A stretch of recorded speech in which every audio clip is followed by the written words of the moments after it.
Greetings, empowered investors. We are going to talk about more empowerment today. And hey, as they say, knowledge is power, right? Okay, so let's dive in. I want to show you a chart that may seem like an unassuming chart, but this chart you are about to see, and if you're listening on audio only, don't worry, I always explain things for you. But if you're watching on video platforms, I don't even want to name the platform because nowadays everything is so darn unstable, you just never know. Okay, so this chart I want to show you. This shows you why you're getting screwed. Okay, this is the chart that does that. It is the disconnect between productivity and the typical worker's compensation. You know, the age-old debate here is the debate between the value of capital and the value of labor. Now, think of this, right? You know, in various countries, they call one political group the Labor Party, right? And they don't like the capitalists, right? So the capitalists represent the capital, right? The money, the capital, the funding it takes to build things, to do things, to hire people, all of that stuff. But the labor also has value. And this is the age-old debate that will go back and forth. So the Marxist, the communist, they tried to solve the problem. Of course, it was an absolute epic disaster and is responsible literally for the deaths of nearly 200 million people. But they did try to solve the problem, at least originally. Maybe the intent was to solve the problem by giving the workers more power. Labor would have more power. Workers of the world unite, they said. And they had the fist as their logo. I actually kind of like that logo, even though I hate the movement. But this chart shows you what happened, right? It just shows you what society values the most. And a lot of it came from Milton Friedman, because I think it was somewhere in the 70s. Now, Milton Friedman was an awesome economist. Look him up, watch some of his old videos. He was brilliant. And if you want to read an incredible book, read Free to Choose by Milton Friedman. And he's got others as well. Also, one of the old timers, you should read Peter Drucker, the brilliant management consultant and author and thinker. Okay, so Milton Friedman said that a corporation has only one responsibility, and that is to its shareholders, only to its shareholders. And forget about the employees, forget about society, forget about everything else, right? Forget about any other stakeholders, vendors, whatever you can think of, right? Customers even. The goal of the corporation was to maximize profits for shareholders. And, you know, I agree with that, sort of. It sounds like a good idea. And I think it generally is a good idea. But, you know, like so many things, it got really, really overemphasized and it got perverted over the years. And here, this chart is pretty telling. Now, look at this chart with me, okay? Check this out.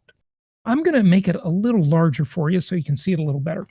So the disconnect between productivity and a typical worker's compensation, 1948 to 2014.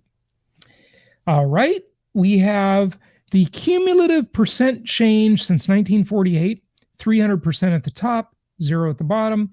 The chart starts here in 1948, goes along through time, and you see that productivity, now how do we measure productivity? Well, you know, it's complicated, just like the CPI and the unemployment rate and the labor participation rate and the GDP and all the other things. Everything's all manipulated, blah, blah, blah. But at least it is a benchmark for whatever it's worth. So productivity continued to increase. Now, notice that the big increase really came in the early 70s.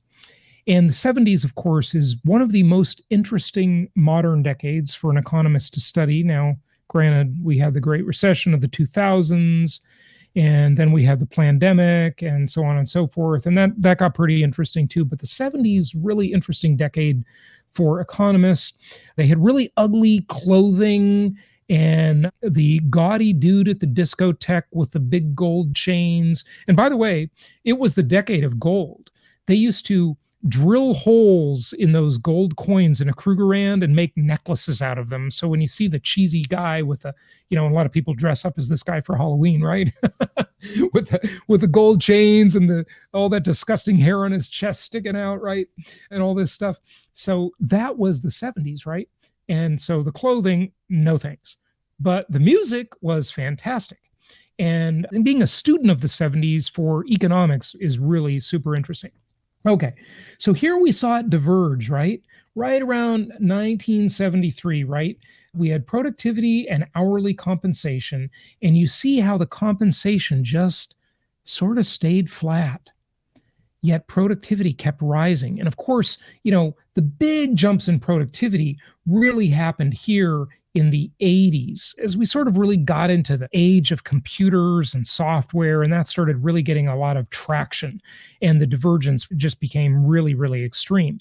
But, a lot of people would say, well, then those greedy business owners should pay more. And in terms of big corporate business, I agree with you. I agree. In fact, I posted this article just the other day on my Facebook with no comment. I just took a screenshot of the article, of the headline, and it talked about how Tim Cook at Apple, the CEO of Apple. Now, I must admit, I used to be a fan of Tim Cook. I am definitely not a fan anymore because I think he's a hypocrite. And, they're doing all this privacy invading stuff. He's lecturing us about racism, and he's a total hypocrite, lives in his completely white bread world. These people are like Hollywood celebrities. They're all a bunch of hypocrites, right?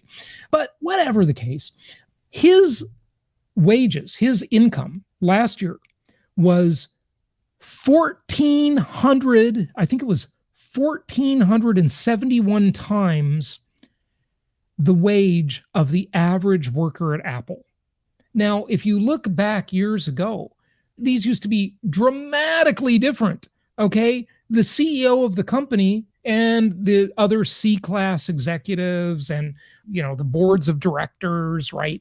All of their compensation was somewhat reasonable. It was maybe 100 times that of a rank and file worker, right? It wasn't 1,500 times.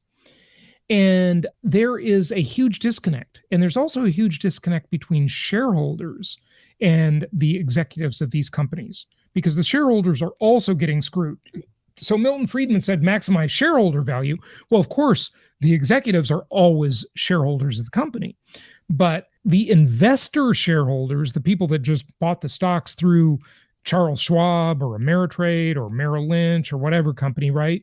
The public type shareholders, not the insiders, they just got totally screwed, right? Because, they get some nice return and so forth, and you can say all that, but nothing, it's totally out of sync with what the executives get. And I have all sorts of examples of this that I've talked about on prior episodes, and I got them from Lou Dobbs' great book called War on the Middle Class. War on the Middle Class by Lou Dobbs. Highly recommend that book. Chapter 2, he goes into all these examples of all these CEOs and how their wages, their salaries, their packages, their profits were totally disconnected from that of their shareholders.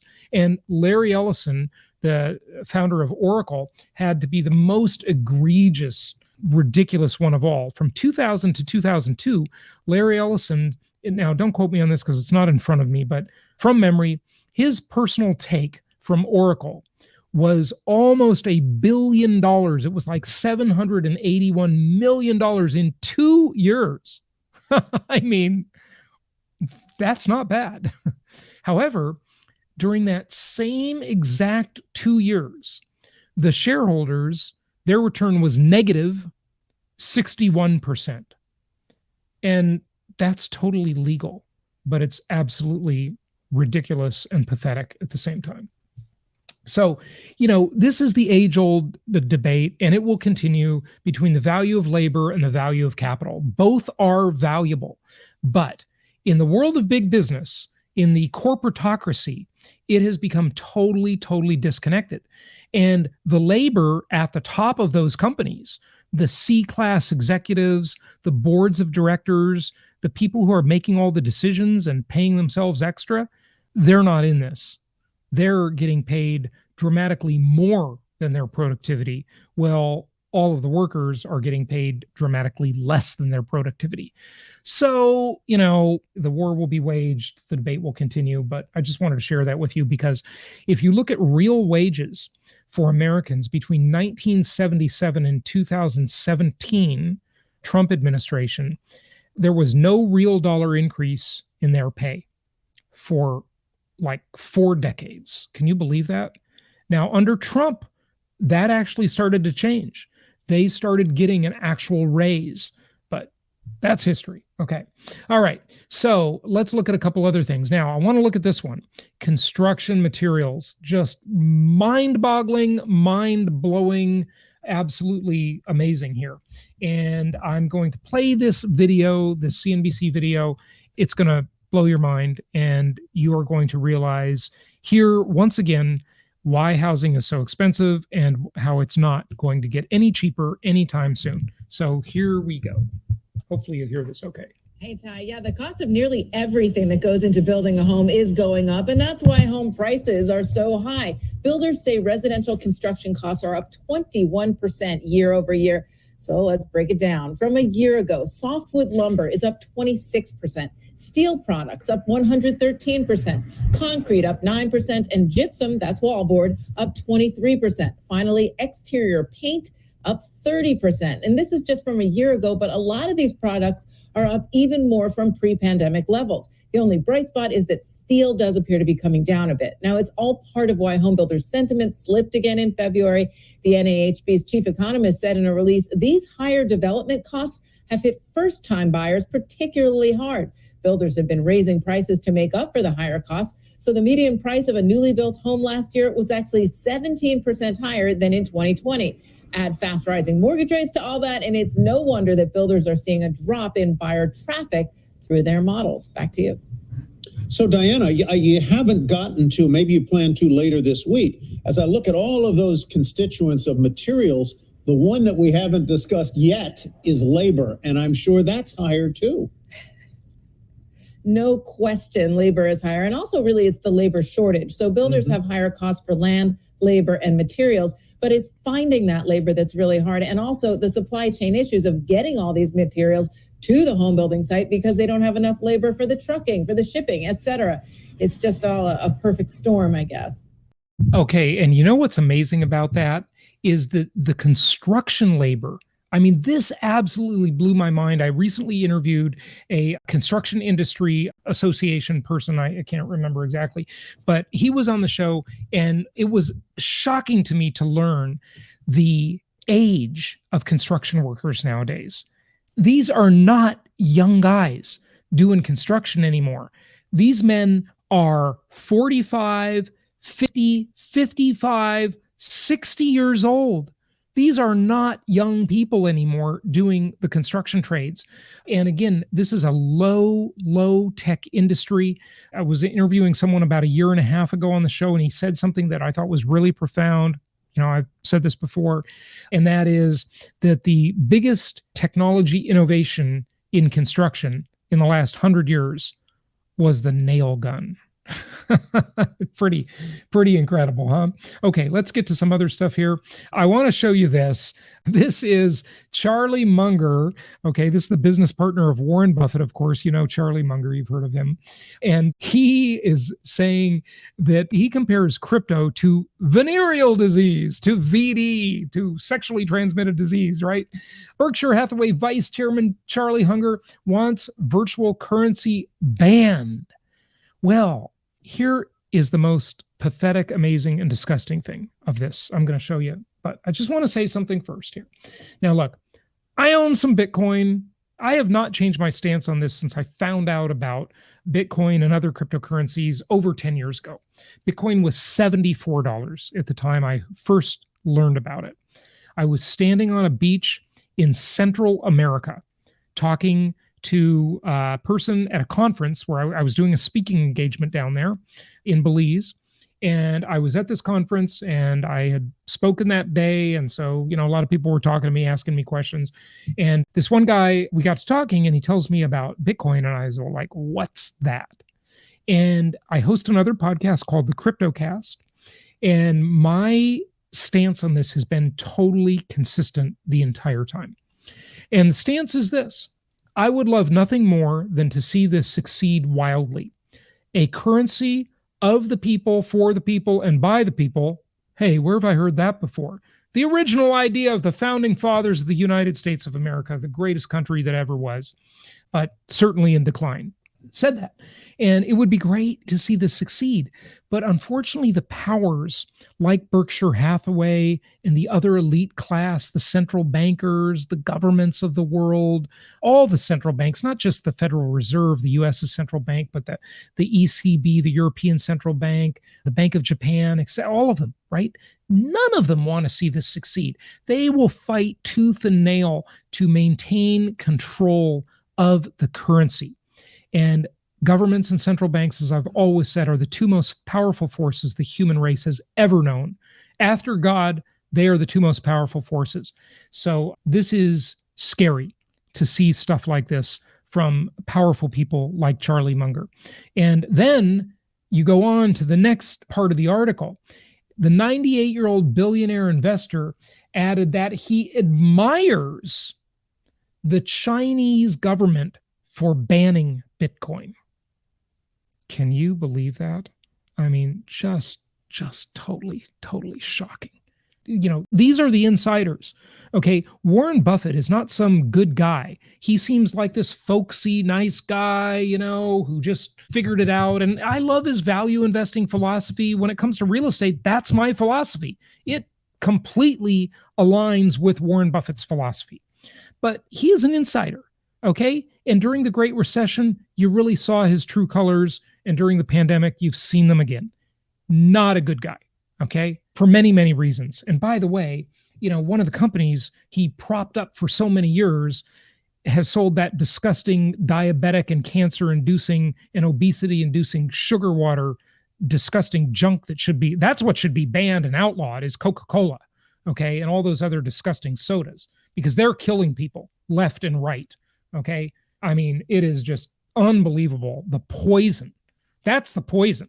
You know, Charlie Munger and Warren Buffett call Bitcoin rat poison. How about their f***ing Coca-Cola? That's poison. Okay, so there's the real poison. Now, the corporatocracy. Let's talk about them again.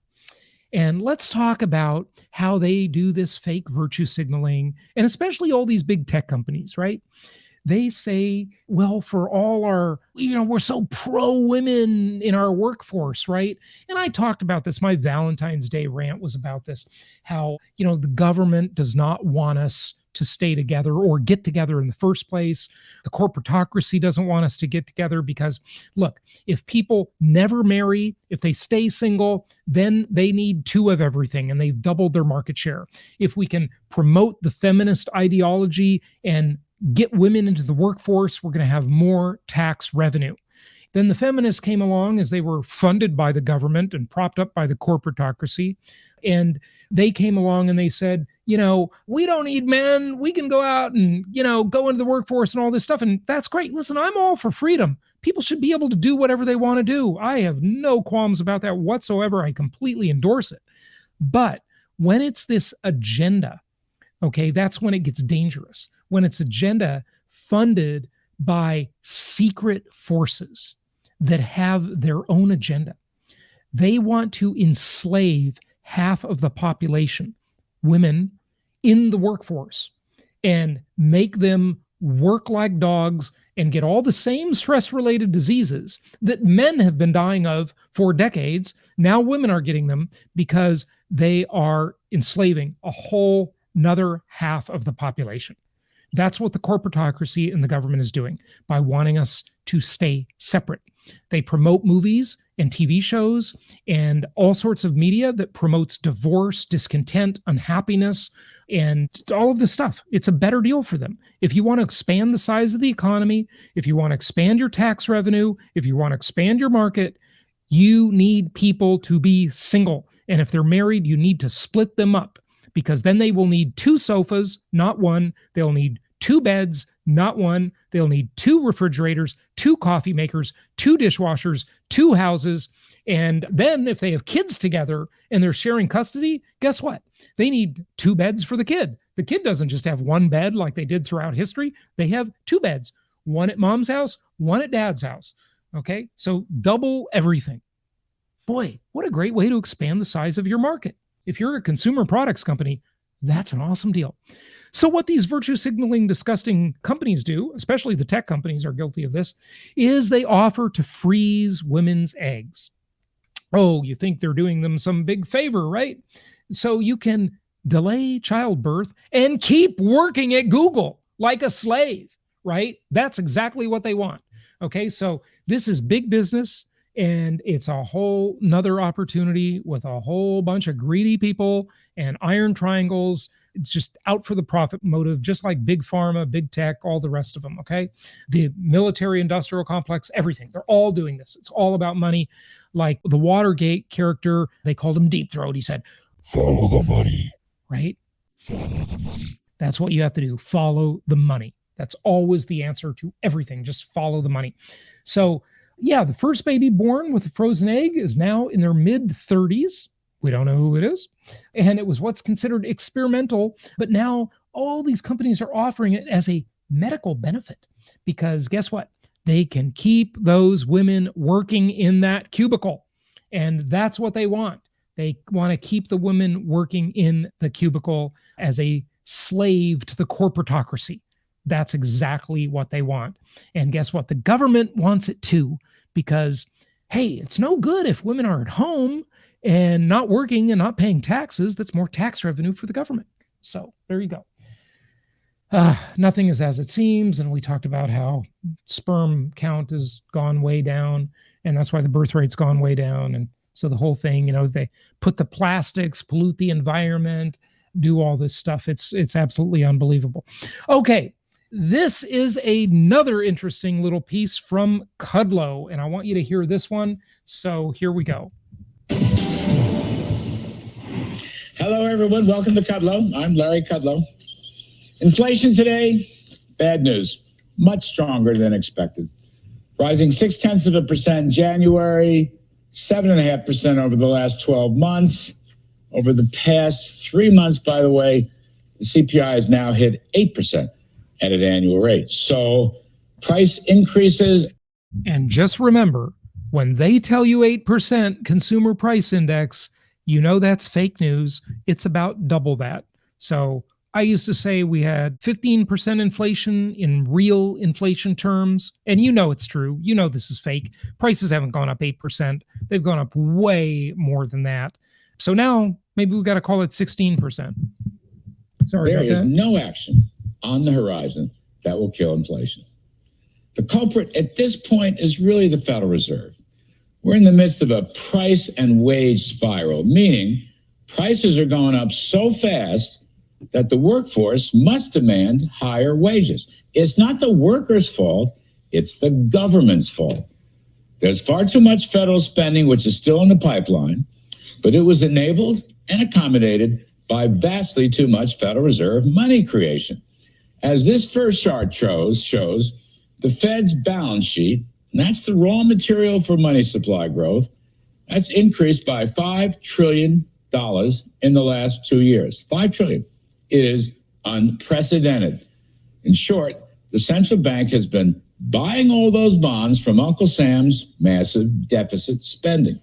Now, as the next chart shows, using a 3-year smoothing average to make some sense of it, the average annual rate for the money supply has moved from 5% growth to 14% growth in a mere 2 years. We have not seen anything like this since the 1970s, and frankly, I'm not sure it got any higher in the 70s. In addition, with all this excess money creation by the central bank, check this out, an index of commodity prices has increased by 70%, as shown by the next chart. Look at that. 70%. Like this. All right, government spending, Fed bond buys, money supply increases, commodity price explosion. We're not talking about just a few prices. We are talking about virtually all prices that are going up. That is a monetary phenomenon. It's not about containers in Los Angeles and Long Beach, one-time things. It's not even about truck drivers or the pandemic. It's all prices rising, not just a couple of prices, which can only be traced to monetary excess. And that's what's taxing the middle class. And that's what's taxing the lower incomes even more. Save America, kill inflation. Now, the president continues his misguided confidence in his Treasury Secretary's advice. She, Madam Yellen, keeps telling him inflation is going to fall to 2% by year's end. No, that's hilarious. Not a chance. Monetary policy changes work with long and variable lags. It will take 2 or 3 years to remove the punch bowl. Today's inflation was baked into the cake in 2020 and 2021, and that continues here in 2022.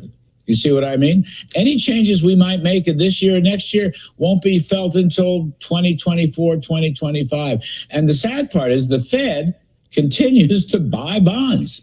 We're buying the government deficit, still doing it. That's fueling more money growth, and that's actually fueling more inflation. They are making the problem worse. And by the way, it's an interesting side point. This commodity price explosion indicates just how much your money's value has declined. Commodities are a very good benchmark for dollar value. You know, what's in your wallets and pocketbooks. Commodities exploding up means the dollars in your bag are going down. Now, a senior administration official today pointed to the Fed's independence. Now, that's a good thought. The presumption is leave the Fed alone and they will take care of business. But why is the White House appointing these far-left woke radicals like Sarah Bloom Raskin and Lisa Cook? They're not worried about inflation. They're worried about climate change and a bunch of left-wing social policies. They're not worried about inflation. This is a big problem. They're appointing the wrong people. 40 years ago, Ronald Reagan worked with Paul Volcker to vanquish inflation. Okay? Reagan cut taxes. Volcker curbed the money supply. The tax cuts rejuvenated the economy. Curbing the money supply improved the value of the dollar and lowered inflation. All good. Unfortunately, today, I don't see a Reagan and I don't see a Volcker. Do you? Save America. Kill inflation. Tough story. Yeah, he's absolutely right. So a couple things on that. First off, the official inflation rate I think it was about 1981, as we were coming off of that Jimmy Carter hangover. Reagan had just taken over. Volcker hadn't done what he is about to do in the story yet, was 13.5%. Official rate. But back then it was less manipulated than it is today in terms of the consumer price index. So today it's much, much more manipulated. So it's manipulated equals understated. Same thing. Manipulated, understated, same thing. So there's no Paul Volcker. Paul Volcker raised interest rates to break the back of inflation. No one is coming along like that. There's no Reagan. There's nobody going to cut taxes. It's certainly not Joe Biden. They're worried about all their leftist drivel. And this inflation, it just has to continue. Now, granted, some of it you could relate to bottlenecks and supply chain issues, but it's not transitory, folks. This is not transitory. The inflation is here, it is real, and you must take advantage of my inflation-induced debt destruction strategy. That is a revolutionary strategy to beat the inflation monster. Not only beat it, but profit from it by aligning your interest with those two most powerful forces that the world has ever known, governments and central banks. If you can't beat them, join them. If you are interested in working one-on-one with me or in a small group, reach out to us through jasonhartman.com. We'd be happy to help you. We are launching a new coaching and mentoring program, and it's very exciting, especially built around management optimization of your portfolio, and a lot of exciting stuff coming there. Also, one of the things that Kudlow mentioned was he was talking about the size of this problem and government spending. And I've got Lawrence Kutlikoff coming back on the show. I'm really excited to have him on again because I want to ask him for an update on those unfunded mandate numbers, which really show how much inflation we would be likely to have in the next 3, 5, and 10 years as we try to grapple with these unfunded mandates. In other words, keeping all the promises the government has made over the years that it literally cannot afford to keep. So what does it do? It's going to inflate its way out of the problem. All right. So reach out through jasonhartman.com for any of this stuff. And also, let's finish the show today with a small piece from Ashley as she talks about the Great Migration that I predicted way back in February, really 2 years ago. I predicted this, okay? Before anybody was talking about it, I compared it to my reading of John Steinbeck's book, The Grapes of Wrath. And this is the modern Grapes of Wrath that we've got going, given everything that's gone on over the last 2 years. And I predicted this. I saw it before anybody else. Everybody started talking about it as soon as that first wave of lockdowns lifted. But that was months and months later, long after I predicted it. I knew this would happen. And it is another thing that can really help you profit from this mass migration that's going on. And it's not only a transfer of people, but it's a flattening of America. It's a flattening of talent that is now being dispersed around the country, no longer concentrated in Silicon Valley, in New York, in all these expensive cities. It is now flattened. The country has become flattened in terms of its talent pool, which I think is fantastic, actually. And there is a wealth transfer that automatically goes with this. So make sure you're on the right side of this equation. Subscribe, comment, leave us a review. We'd really appreciate it. And here's Ashley to talk about that migration.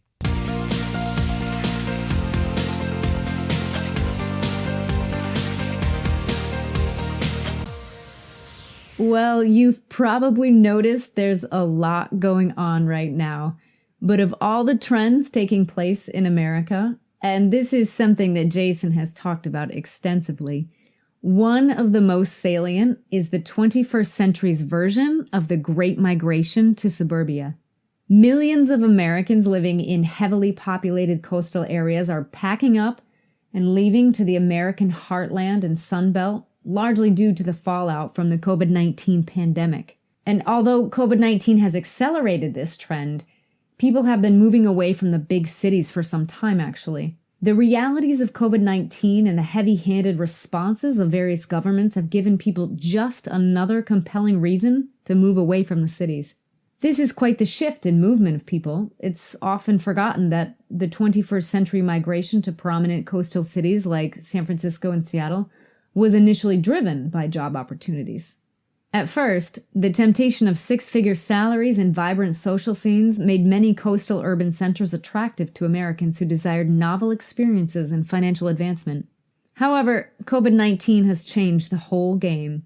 Many people are now fearful of congregating in elevators and mass transit. Overall, people are questioning the idea of living in high-density areas where diseases and other maladies can spread more quickly.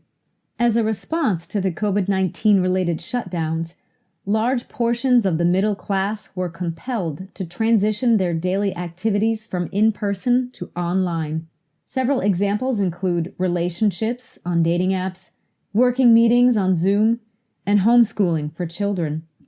The home has quickly become the center of the universe, as Jason has argued extensively on the Creating Wealth podcast.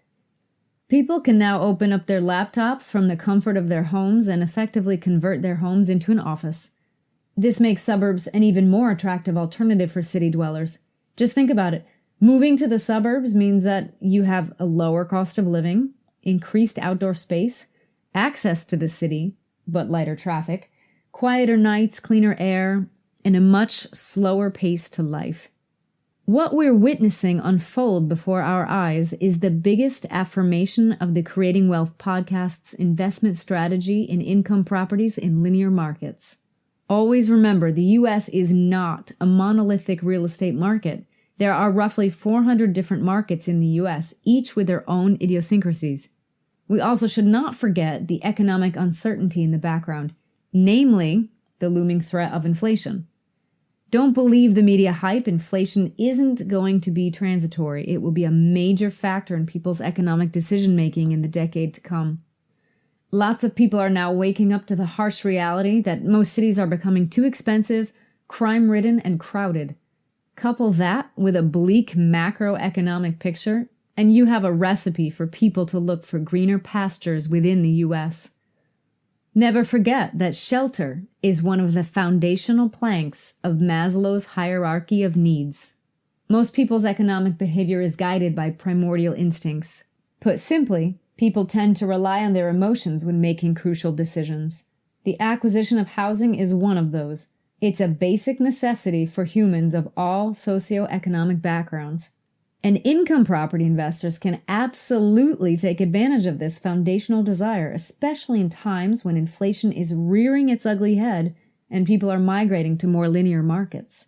And you can do all of this with Jason's inflation-induced debt destruction strategy.